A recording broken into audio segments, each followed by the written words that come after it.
영혼의 쉼터를 방문해 주신 여러분 반갑습니다. 이정길 목사입니다. 먼저 시간에는요, 예수님께서 고향에서 미움당한 거, 배척당한 거, 또 둘씩 팀을 이루어서 전도 나갔다 온 전도여행 이야기, 그리고 구약 마지막 선지자 세례요한의 순교로 보이는 육신의 죽음과 보이지 않는 영혼의 죽음에 대한 메시지를 살펴보았습니다.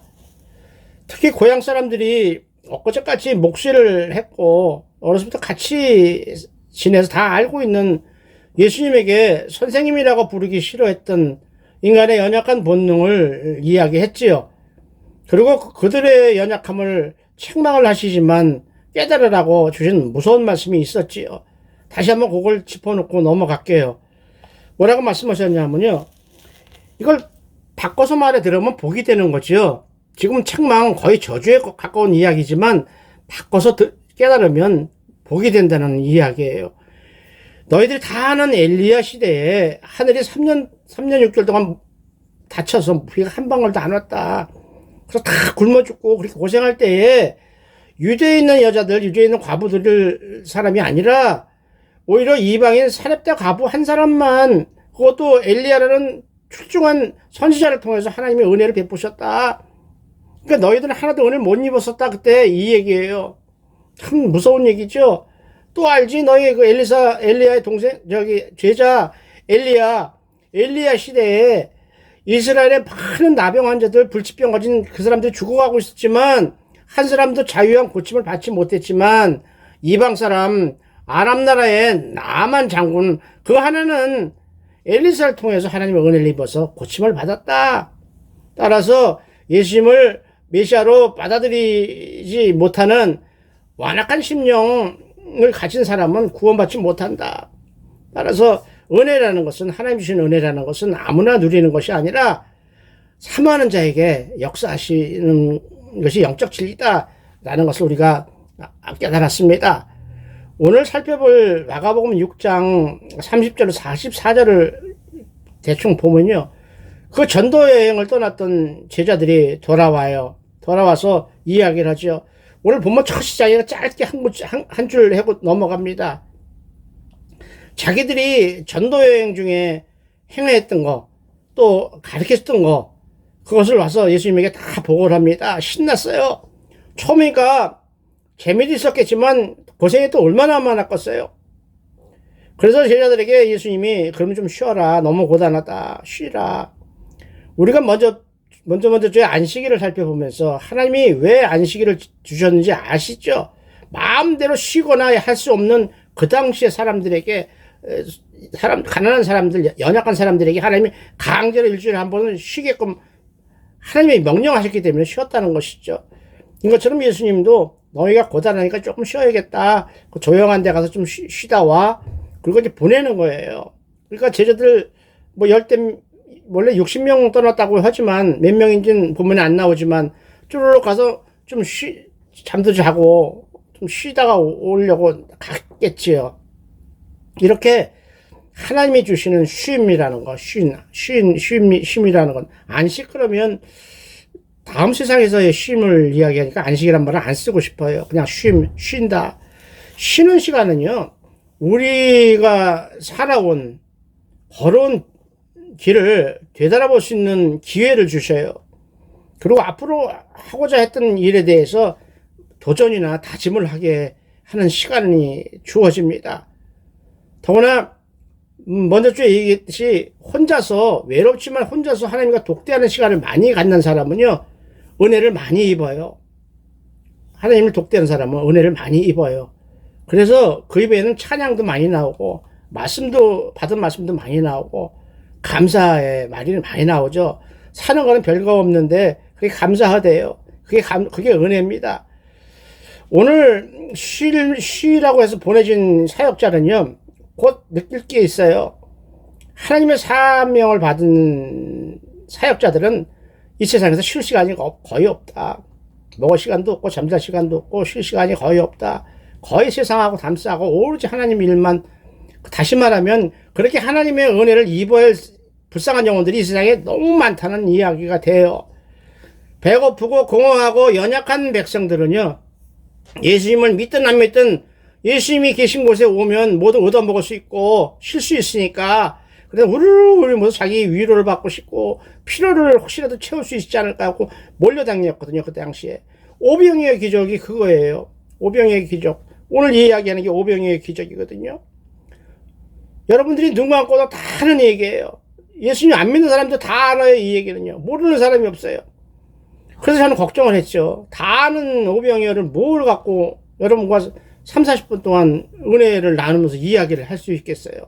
할 게 없잖아요. 오병이어, 보리떡 어린애가 갖고 온 보리떡 5개 하고 물고기 2마리를 예수님이 축복기도를 하시니까, 그리고 나눠줘라 그러니까 5,000명 성인 남자 5,000명이 먹고 남았대.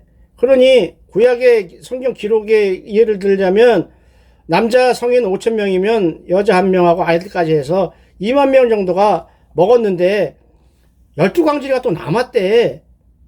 이 사건을 현대 거의 이적이 안 일어나는, 거의 느낄 수 없는, 들을 수 없는 요즘 세상에서 이 사건을 어떻게 받아들여야 할까, 어떻게 생각하셔야 됩니다라고 이야기할 수 있을까 참 엄청 고민을 많이 했어요. 거의 한 달 이상을 이것 때문에 기도하고 참 밤잠 못 자고 묵상을 많이 했습니다. 다행히 하나님께서 밤중에 또 말씀을 주셔서 이렇게 오늘 이야기를 나누게 돼서 감사하게 생각을 합니다. 지금 많은 사람들이 솔직히 이야기하면 오병이의 기적 믿는 사람 없어요. 그냥 옛날 이야기로 알아요. 여러분 어떻게 생각하세요? 솔직해지십시다. 성경에 나오는 이야기로 그냥 끝나요. 무슨 얘기예요? 그렇게 끝난다는 얘기는 다시는 그런 일이 이 세상에 일어나지 않을 것이라는 부정의 이야기예요. 그러면 안 돼요. 예나 지금이나 그 예수님, 우리가 믿는 그 예수님이 그 예수님이고 그 하나님이 그 하나님이고 그 역사가 그 역사고 그 은혜가 그 은혜인 줄을 믿음으로 받아 누리시는 우리의 모두가 될 수 있기를 예수님의 이름으로 축원을 드리고 싶습니다. 따라서 복음서를 보면요, 다른 거는요, 이적이 한 39권, 비유가 38권 정도 되는데 다 실천 못 하잖아요.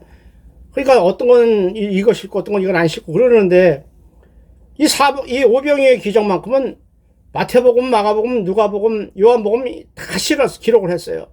그건 뭘 얘기해요? 그만큼 중요한 사건이라는 얘기죠.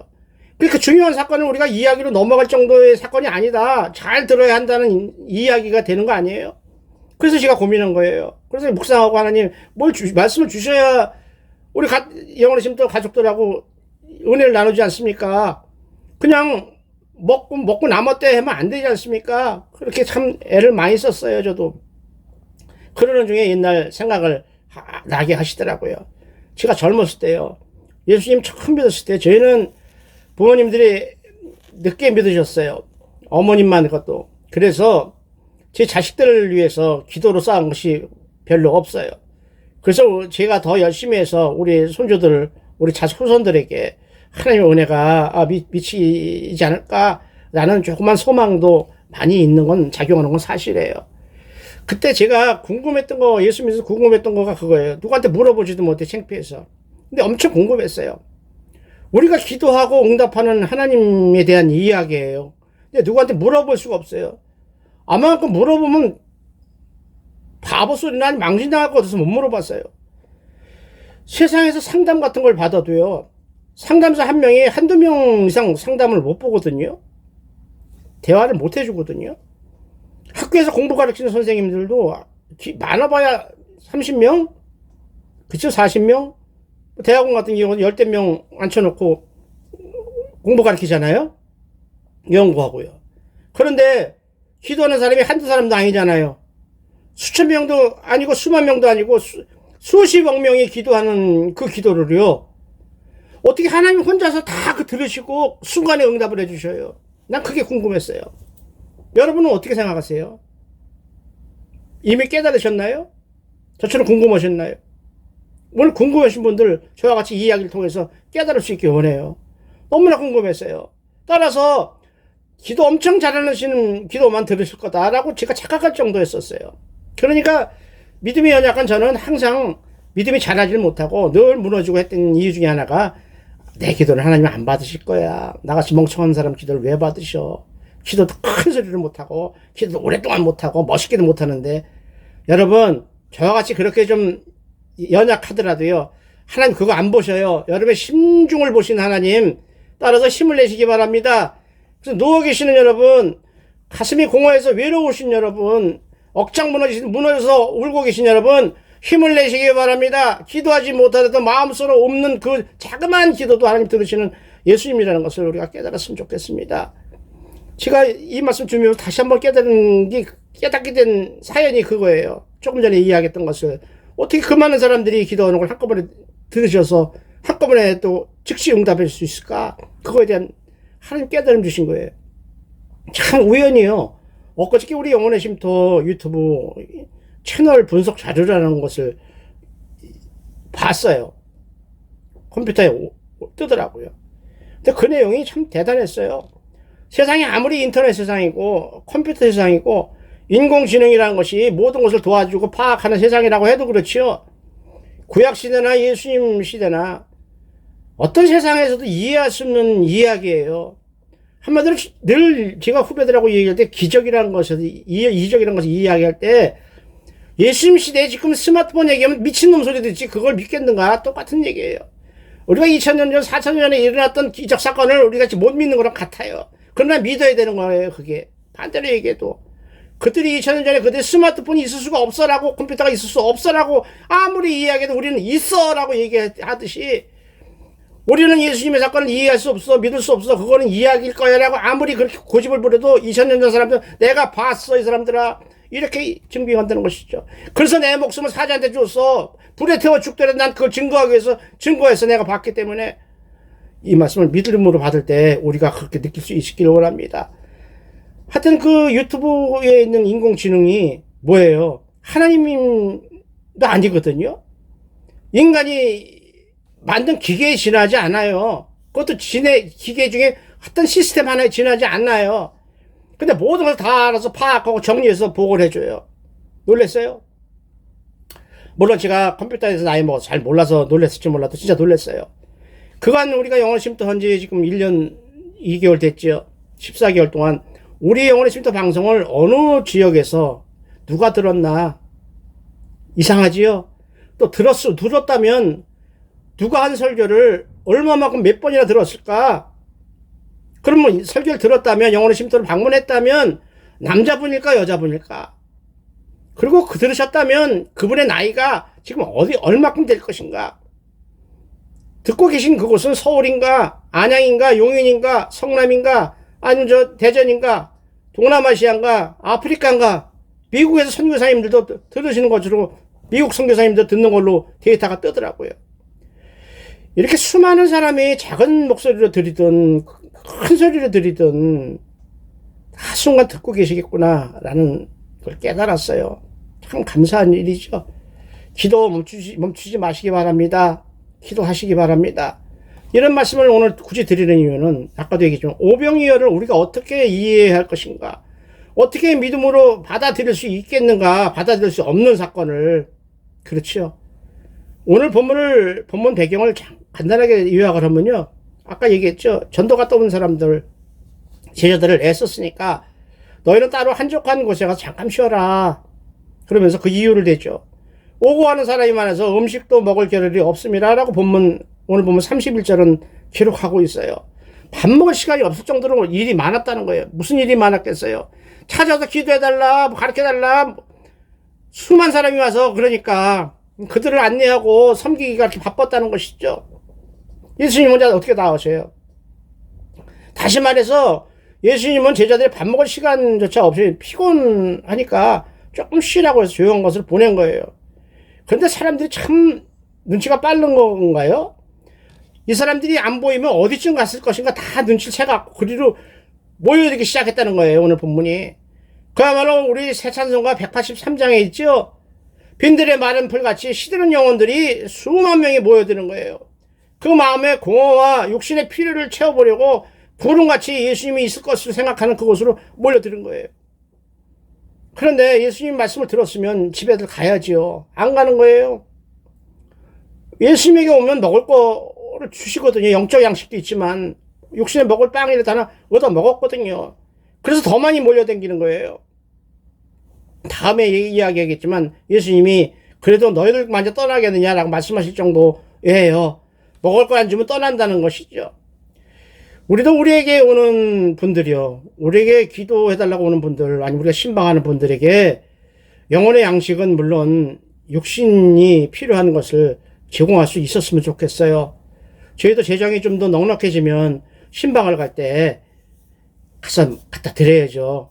신방헌금 받을 것이 아니라 오히려 갖다 드리는 쪽으로 저희들이 하고 있어요.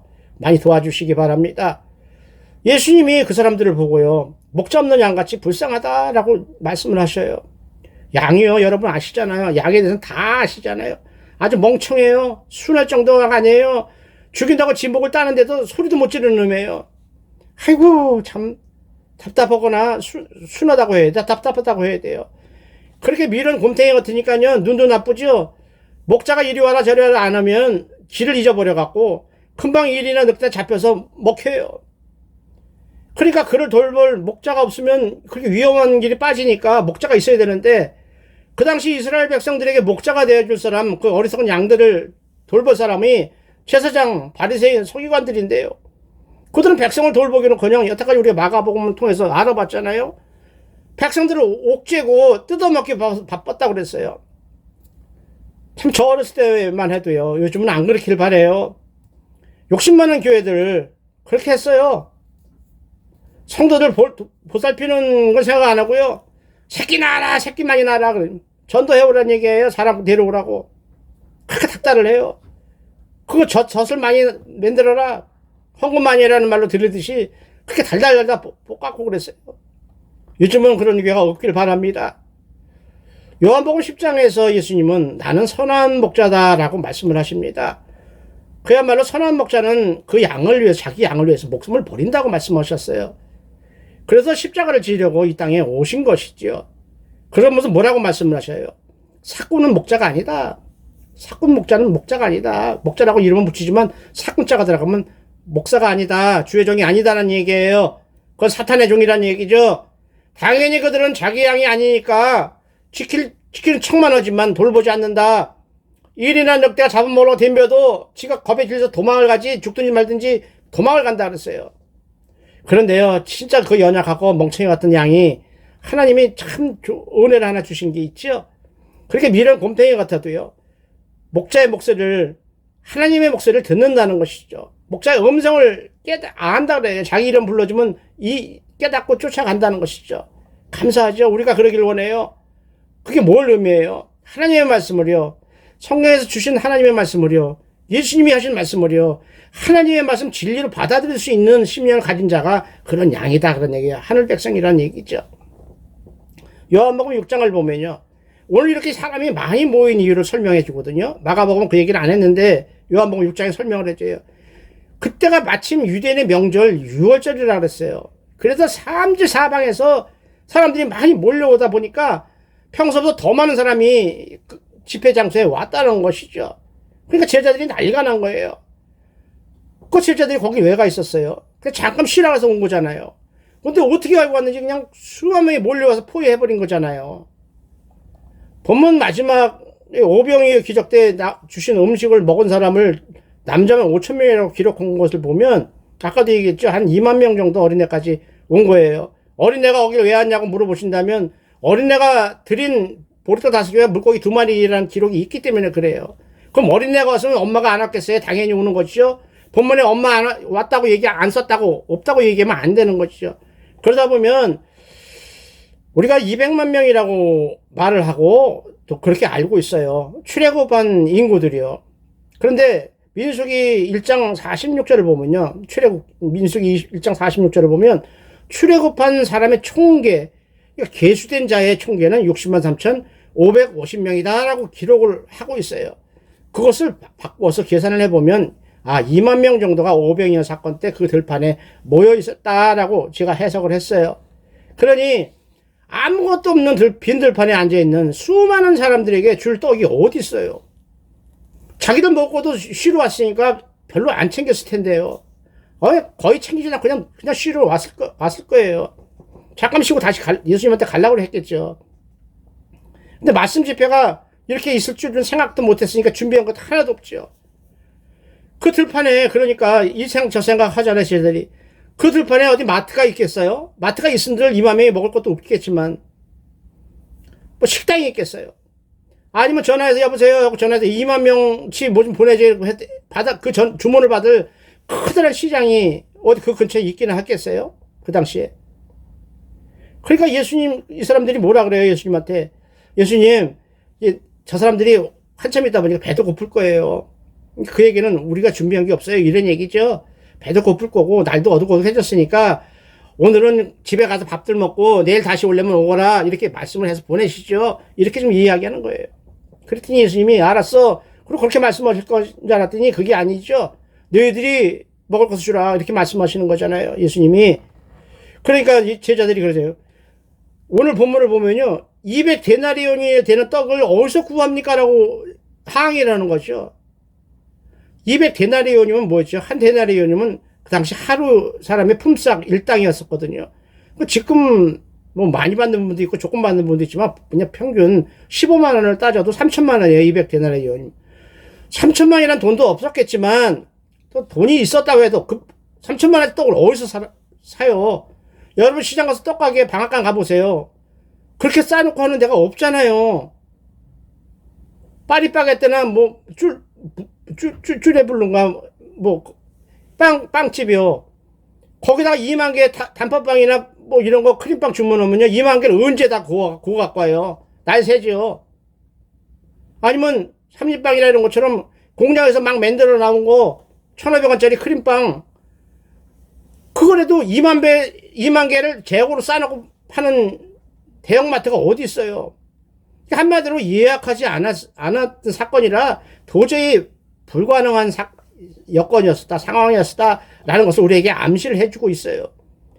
더구나 마태복음에서는 이렇게 기록하죠. 우리에게 있는 것은 떡 5개와 물고기 2마리 뿐입니다.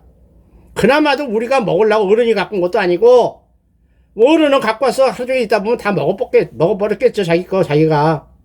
어린애가 예수님 드리려고 갖고 왔던 거, 그거 달랑이 있습니다. 그런데 그거 갖고 무슨 소용이 있겠어요? 이런 이야기를 하는 거죠. 근데 예수님은 갖고 오너라. 그리고 뭐예요? 그게 헌물이죠. 헌금이고 헌물이죠. 예물이에요. 하늘을 향해서 축사하시고 제자들에게 나눠줘라. 그래서 5천 명이 먹고 12광저리가 남았다라는 기적이 일어나는 시작이 그래요. 어떤 신학자는 꼭 그렇게 하지 마. 예수님이 허용하신 거야. 그건 드린 것 때문에 된 거가 아니야. 라고 이야기하는 분도 있지만 또 그렇게 이야기하는 게 더 자연스럽지요. 왜냐면 드림을 오늘 이야기하고 싶어서 그래요. 그때 예수님은요, 100명씩, 50명씩, 50부장, 100부장 있듯이, 그렇게, 그때 유대 조직이 그랬잖아요. 그렇게 몰켜 앉아라. 그러니까 늘 50부장이던 그 모임은, 공동체는 늘 그들 따로따로 댕겼겠지요. 그러니까 50명씩, 100명씩 모여 앉으라 그래라. 5,000명, 2만 명이면 무대 많았겠죠. 그거 제자들이 푸대자를 들고 댕기면서 하나씩 꺼내줬겠죠. 참, 제자들의 마음이 어땠을까요? 우리가 그런 마음이 되어야 돼요. 뻔하잖아요. 제자가 몇 명 나눠줬는지는 모르겠지만요. 몇 명이 혼자 나눠주지는 않았을 거 아니에요. 분명히 있는 것은 보리도 5개와 물고기 2마리인데 뭘 꺼내서 나눠줄 게 뭐 있어요. 50명 앉은데 주고 나서 다시 다른 50명, 100명 앉은 데 가서 뭘 꺼내겠어요. 믿음 없이는 행할 수 없는 행동이에요. 우리가 믿음으로 말씀을 받아야 한다는 얘기가 그 얘기예요. 도저히 세상 논리로는 인간 생각으로는 있을 수 없는 일이지만 예수님이 그렇게 될 것이다 했으면 아멘 하고 가면 해야 된다는 것이죠. 꺼내야 된다는 것이죠. 없는데 뭘 꺼내가 아니라 꺼내면 계속 나오는 거예요. 난리가 났겠죠. 근데 아무 일도 없었어요. 성경 기록을 보면 아무 일도 없이 그냥 먹었어요. 그리고 12광저리 남은 것만 기록해요.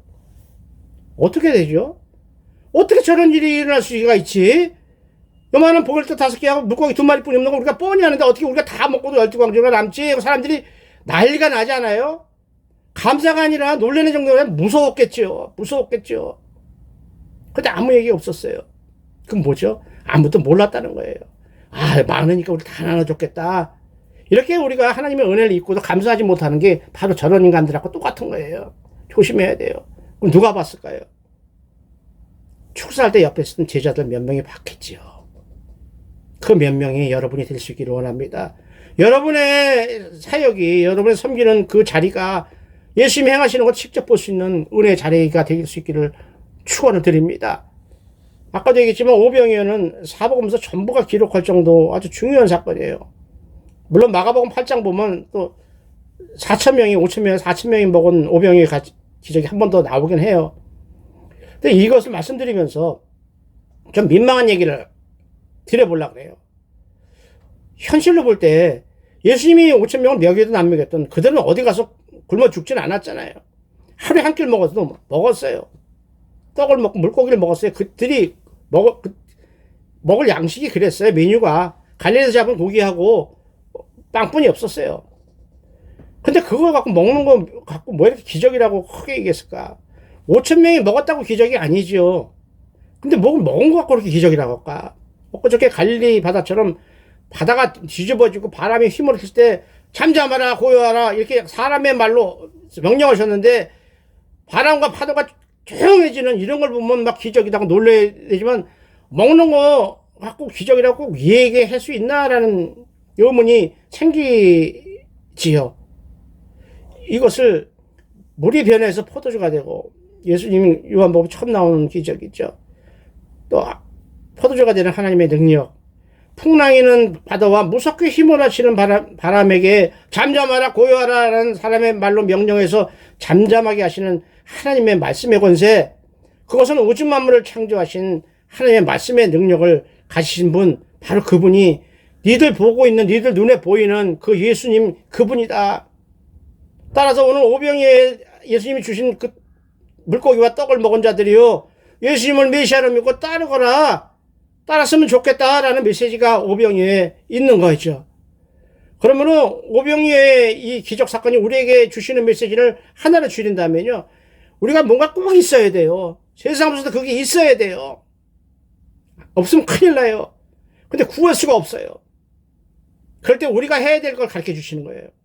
그럴 때 그 구하는 방법을 가르쳐 주시는 것이 두 가지로 나누면 드림과 나눔이에요.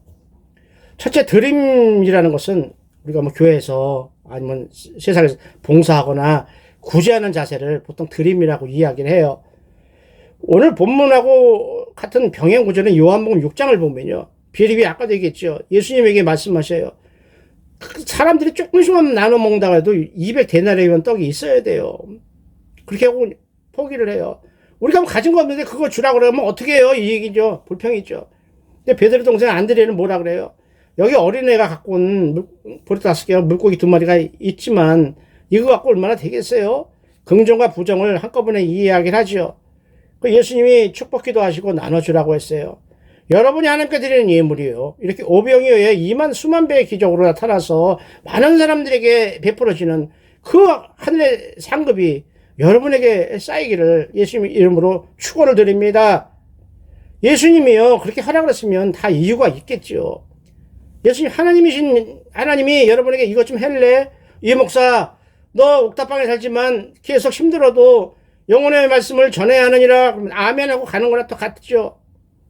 주머니를 가지고 나눠주라서 그냥 나눠준 그들의 믿음처럼 그런 게 믿음이죠. 아유, 보니까 없을 텐데, 없을 수밖에 없는데 5명이 나눴다고 치면 내가 떡 한 개뿐이 안 들었을 텐데, 그러면 나눠주는 이 폼을 잡을 수가 없겠죠. 그게 믿음의 행동이에요. 이렇게 어린애가 드린 드림이 우리의 보기엔 아주 미약하지만요, 그 물질과 함께 드리는 그 마음이 드림이라는 거예요. 보리떡 5개와 물고기 2마리가 중요한 것이 아니라 그것을 예수님에게 드리는, 자기도 먹을 것이 없으면서도 드리는 그 마음을 하나님이 받으셨다. 그리고 그것을 축복하시니까 5,000명이 먹고 12광절이가 남은 사건이 오병이어 사건이다. 너희들이 기억하길 원한다. 라고 오늘 주시는 메시지입니다. 그러면 아까도 얘기했죠. 옛날에는 그렇게 일어났을지 몰라도 요즘은 그런 일이 없잖아요. 아무 일도 안 생기잖아요. 라고 이야기하는 사람도 많아요. 아까 얘기했죠. 그러나 2000년대 전의 사람은 내가 봤어. 났었어. 2000년 사람이 지금 스마트폰 있어 하는 그 얘기를 무슨 소리야. 말도 안 되는 소리 이렇게 서로 이야기하듯이. 그러나 그 사건은 둘 다 있었던 거죠. 요즘에 일어난 사건, 얼마 전에 제가 설교할 때도 말씀드렸죠. 여러분 다 아시는 거예요. 미국의 석유왕 록펠러가 11조 드린 사건이에요. 이게 바로 오병이의 기적보다 엄청나죠. 세계 제일의 부자였던 록펠러가 한국 돈으로, 우리나라 돈으로 계산을 해보니까요. 달러인데 원으로 계산해보니까 110억 원이에요. 110억이요. 1억도 아니고 11억도 아니고 110억 원의 11조를 드릴 때 드리면서 간증하기를 이렇게 고백했어요.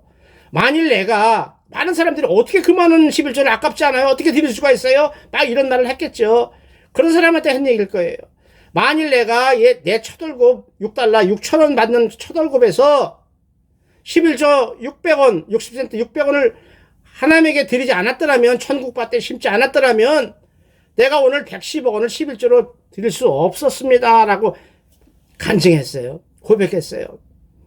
단돈 1,000원도 안 되는 작은 돈을 였지만, 그걸 드렸지만 하나님이 약속하셨던 그 약속을 믿고 드린 그 마음을 드렸더니 하나님이 축복하셨어.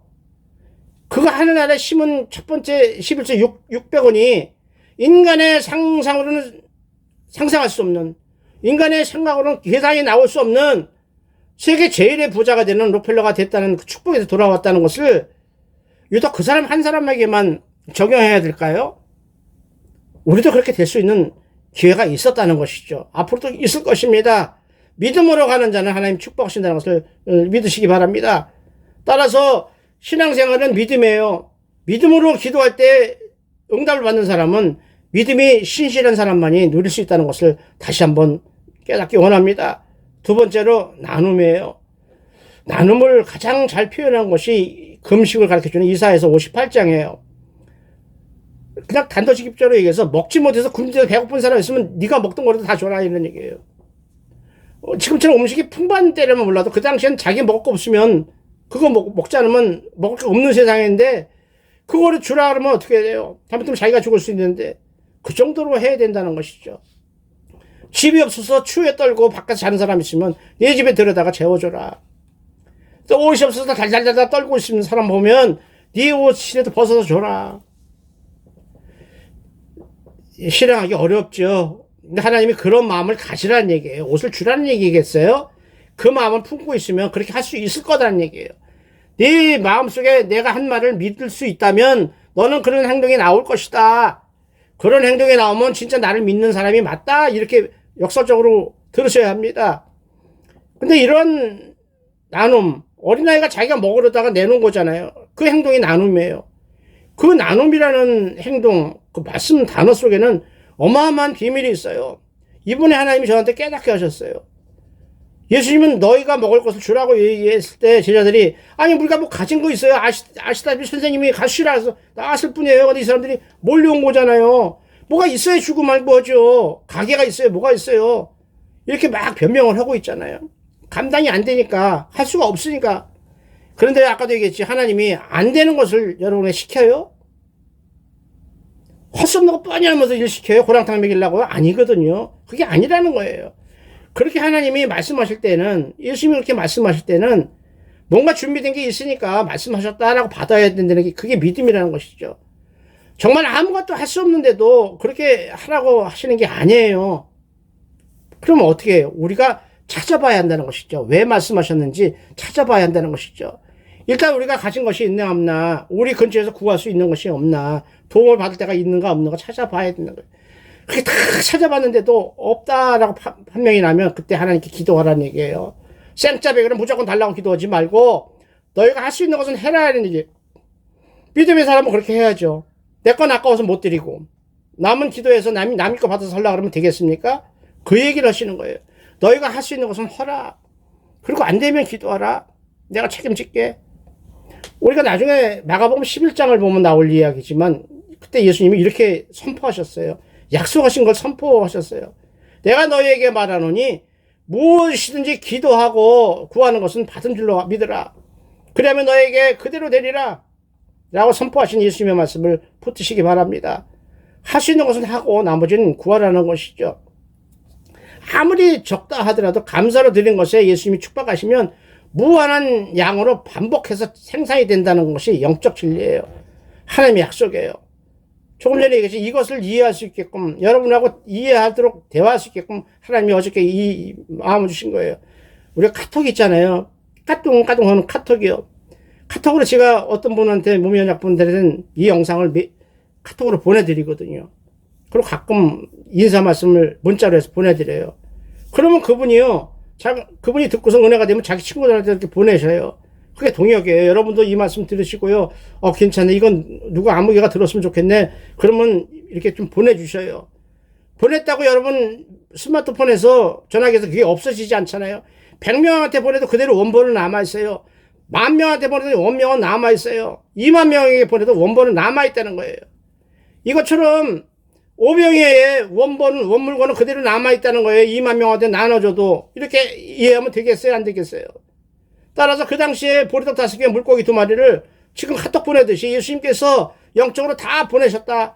다시 재생산하셨다. 그래도 원래 물건은 그대로 애들이 갖고 온 건 그대로 있었다. 라고 생각하면요. 앞으로 우리에게 닥칠 문제, 어려움이 왔을 때, 도저히 감당할 수 없는 어려움이 왔을 때도 해결될 수 있다는 것이죠. 누가요? 우리 예수님 붙들면요. 해결할 수 있다는 거. 예수님 우리 도와주실 거라는 믿음이 생긴다는 것이죠. 예수님이 말씀하셨어요. 시간이 없으니까 짧게 얘기하고 끝낼게요. 오늘 있다가 내일 아궁에 던져지는 들풀도 하나님이 이렇게 입히시거든 하물며 너일까 보냐라고 책망을 하세요. 안타까우셔요. 믿음이 적은 자들아라고 안타까우셔요. 그러므로 염려하여 이르기를 무엇을 먹을까? 무엇을 마실까? 무엇을 입을까 하지 말라. 이는 다 이방인들이 구하는 것이니라. 너희 하늘 아버지께서 이 모든 것이 너에게 있어야 할 줄을 아시느니라. 이미 알고 계시다는 얘기예요. 기도하지 않아도 그런 걸 기도하지 않아도 이미 너희가 있어야 할 줄을 예비하고 계신다는 얘기예요. 그래서 어떻게 하라고요? 그런즉 너희는 먼저 그의 나라, 그걸 구하기 전에 먼저 그의 나라와 그의 의를 구하라. 그래야면 이 모든 것을 너희가 더하신다라고 하신 그 말씀을, 약속의 말씀을 붙들고 기도하시기 바랍니다. 이해가 안 되더라도요, 그 말씀이 이해가 안 되더라도요, 우리 인간의 상식으로 이해가 안 되더라도 성경은 믿는 거예요. 믿을 때 은혜가 임하는 거예요. 그게 영적 진리예요. 믿으시기 바랍니다. 마태복음 19장 26절은 사람으로서는 할 수 없으나 하나님으로서는 할 수 있다라고 예수님이 말씀하셔요. 더구나 가난한 자를 불쌍히 여기는 것은 여호와께 구워드리는 것이니 그의 선행을 그에게 갚아주신다고 하면서 19장 17절은 증거하고 있습니다. 말씀을 마무리합니다. 오병이의 기적을 그냥 예수님이 기도하시고 수만 명이 먹었대라고 끝내버리면 그냥 이야기에 지나지 않아요. 옛날 이야기에 지나지 않아요. 재밌는 이야기로 지나지 않아요. 오병이에 모였던 20,000명이 거의 다는요. 아마도 제자들 중에서도 그랬어요. 예수님 십자가에서 다 도망갔으니까요. 거의 다는 예수님이 그렇게 하실 줄 믿는 사람이 하나도 없었어요. 그런데 그거를 행하시는 이유가 뭐죠? 행하시는 예수님이 누군가를 가르쳐 주시는 거예요. 예수님이 하나님의 아들이고 너희를 구원하러 오신 유일한 메시아다. 곧 오직 만물을 말씀으로 창조하신 분이시다라는 것을 오병이의 기적을 통해서 말씀하고 계신 거예요. 그 오병이의 빵과 물고기는 당시 그때뿐이었지만 지금 우리에게 임하게 될 예수님의 임재와 약속이 이루어지는 축복은요. 어디서나 이루어져요. 어떤 것이나 다 돼요. 언제나 영원토록 우리와 함께 하실 하나님의 축복 믿음으로 받아야 할 것입니다. 그런 말씀을 우리가 우리 입으로 고백하고요. 행동으로 실천하는 영혼의 쉼터 가족 여러분에게요. 하나님이 여러분의 필요를 다 채우시고, 아픈 사람 병 고쳐주시고, 공허에 빠진 주저앉은 사람 참 위로를 주시고, 또 힘들어하는 사람들에게 참 평강을 주시는 그 은혜가요. 차고 넘치시도록 우리 주 예수 그리스도 이름으로 축복을 드립니다. 축원을 드립니다. 아멘입니다. 오늘 여기까지 하겠습니다. 다음 시간에 뵙겠습니다. 감사합니다.